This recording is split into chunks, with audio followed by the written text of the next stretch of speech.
کے ویژن کے حساب سے عوام نے پاکستان تحریک انصاف کو ووٹ دیا ہے۔ آئین کا یہی منشا ہے کہ پاکستان میں اگر قومی صوبائی اسمبلیوں کے لیے جنرل نشستوں پہ کوئی منتخب ہو جائے یا محسوس نشستوں پہ کوئی منتخب ہو جائے، ان کا ادراکام ایک جیسا ہے، ان میں کوئی فرق نہیں ہے۔ فرق صرف اتنا ہے کہ مخصوص نشستیں پروپورشنیٹ کی بنیاد پہ الوکیٹ ہوتی ہے اور یہ سیٹیں اس پارٹی کا حق ہے جن کو عوام نے ووٹ دیا ہے۔ ہمارا سمپل سٹانس ہے کہ سیٹیں اس پارٹی کا رائٹ ہے جس کو عوام نے ووٹ دیا ہوا ہے، اور ہماری جیتی ہوئی سیٹوں کے مطابق ہمیں سیٹیں ملے گی اور باقی پولیٹیکل پارٹی کے ان کی جیتی ہوئی سیٹوں سے زیادہ سیٹیں نہیں مل سکتی۔ ہمارا یہی سٹینڈ رہا ہے۔ اس کے حق میں سپریم کورٹ نے ہمیں فیصلہ دیا ہے، وہ فیصلہ آج تک امپلیمنٹ نہیں ہوا، اور ہمیں امید ہے کہ انشاءاللہ تعالی سپریم کورٹ سے ہم توقع تو رکھتے ہیں ہر حال میں کہ ہمیں انصاف ملے گا۔ انصاف پہ مبنی آئین کے روح کے مناسبت سے فیصلے ہوئے، اس کی انٹرپریٹیشن ہوا تو پاکستان تحریک انصاف اور امید ہے انشاءاللہ تعالی یہ سیٹیں ہماری ہیں، ہمیں ملے گی اور ہمیں ملنے چاہیے، ہم یہ امید کرتے ہیں انشاءاللہ تعالی۔ جی سلمان صاحب۔ جی آج بحث جاری رہی، ہمارے وکیل صاحب فیصل صدیقی صاحب نے بحث کی اور جو واقعات تھے وہ عدالت کے سامنے رکھے، جو قانونی نکات تھے وہ عدالت کے سامنے رکھے۔ ابھی یہ بحث چل رہی ہے۔ دیکھیں، یہ مقدمہ پی ٹی آئی کا یا ایس آئی سی کا مقدمہ نہیں ہے، یہ مقدمہ پاکستان کے عوام کا مقدمہ ہے۔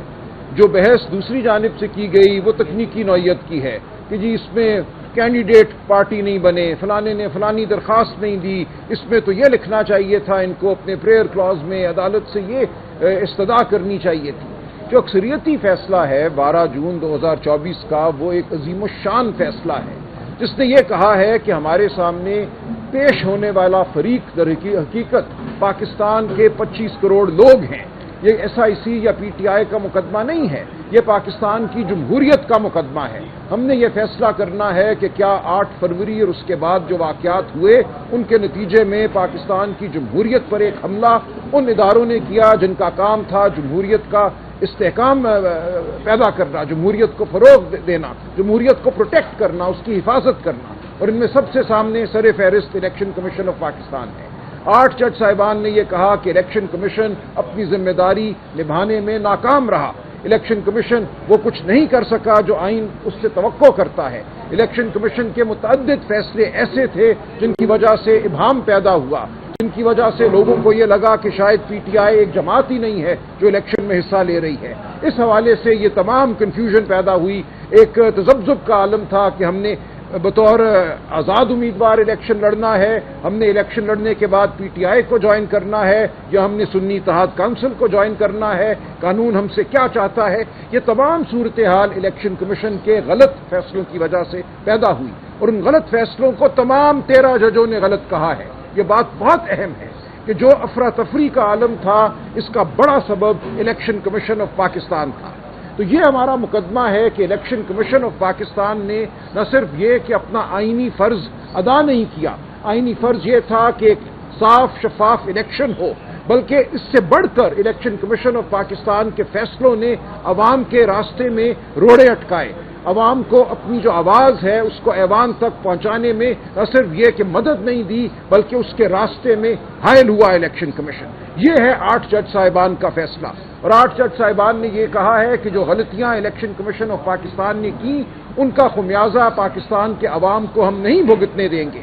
پاکستان کے عوام کا یہ حق ہے کہ جمہوری طریقے سے ان کے جو نمائندے ہیں وہ ایوان میں آئیں۔ ان نمائندوں میں وہ شامل ہیں جو براہ راست الیکشن لڑ کے آتے ہیں، اور وہ خواتین اور وہ غیر مسلم جن کو مخصوص نشستیں دی جاتی ہیں متناسب نمائندگی کی بنیاد پر۔ دونوں کا اتنا ہی حق ہے کہ وہ پارلیمان میں ہوں۔ یہ دونوں جو ہیں پاکستان کے عوام کی نمائندگی کرتے ہیں۔ اگر پاکستان کے عوام کی جو منشا ہے، جو پاکستان کے عوام کی آواز ہے، اس سے ہٹ کر یہ مخصوص نشستیں ان پارٹیوں کو دی جاتی ہیں جنہوں نے وہ سیٹیں نہیں جیتی، جو پی ٹی آئی نے جیتی ہیں، ان کو مال غنیمت کے طور پر نشستیں دی جاتی ہیں، تو پھر پاکستان کی پارلیمان ایک ایسی پارلیمان ہوگی جو عوام کی نمائندگی کرنے سے قاصر ہوگی۔ اگر پارلیمان نے ریپرزینٹیٹو ہونا ہے، عوام کا نمائندہ ایوان ہونا ہے، تو ضروری ہے کہ مخصوص نشستیں ان کو دی جائیں جن کے لیے عوام نے در حقیقت ووٹ ڈالا۔ اگرچہ ان لوگوں کو الیکشن کمیشن نے آزاد امیدوار قرار دیا،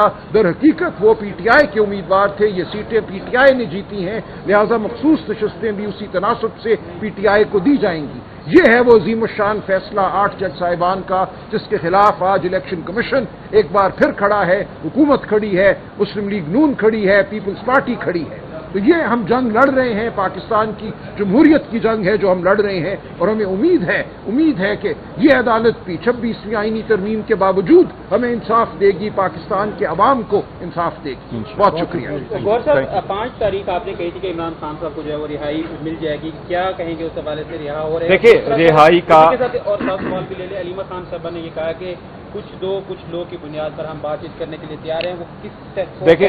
پہلی بات تو یہ کہ جہاں 5 تاریخ تک ہے ہم چیف جسٹس صاحب سے ملے تھے، اور میں نے بھی یہ کہا ہے کہ ہمیں امید ہے انشاءاللہ تعالی ہمارا کیس لگ جائے گا، رہائی انشاءاللہ کیس سنا جائے گا تو رہائی اس کے بعد ہوگی، لیکن ہمیں ابھی بھی امید ہے انشاءاللہ تعالی 5 تاریخ کو کیس لگنا چاہیے۔ چیف جسٹس صاحب نے کہا تھا لسٹ آنی چاہیے، اس میں خان صاحب کا کیس ہونا چاہیے اور ارگو ہونا چاہیے، پھر آگے آئین قانون کے مطابق فیصلہ ہو۔ جہاں گیو اینڈ ٹیک کی آپ نے بات کی ہے، وہ لوگوں نے مس انٹرپریٹ کیا ہے، انہوں نے یہ کہا ہے کہ آپ کیا چاہتے ہیں، یہ کہا ہے، انہوں نے کبھی ایسا نہیں کیا کہ آؤ کچھ ہم سے گیو اینڈ ٹیک کر لو اور لیٹ خان صاحب بھی فری۔ خان صاحب کیٹیگوریکلی کہہ چکے ہیں کہ میں کبھی بھی ڈیل کے صورت میں باہر نہیں آؤں گا، اور ان کے خلاف بنے ہوئے سارے کیسز سیاسی بوگس اور پولیٹیکل وکٹمائزیشن کی کیسز ہے۔ پہلے 300 کیسز بنائے گئے، پھر 5 دن میں 3 کنوکشنیں کروائی گئی، 45 سال کی سزائیں دی گئی، الحمدللہ عوام کے دلوں میں ہیں، وہ بالکل بے گناہ ہیں اور رہائی ہر صورت ہونے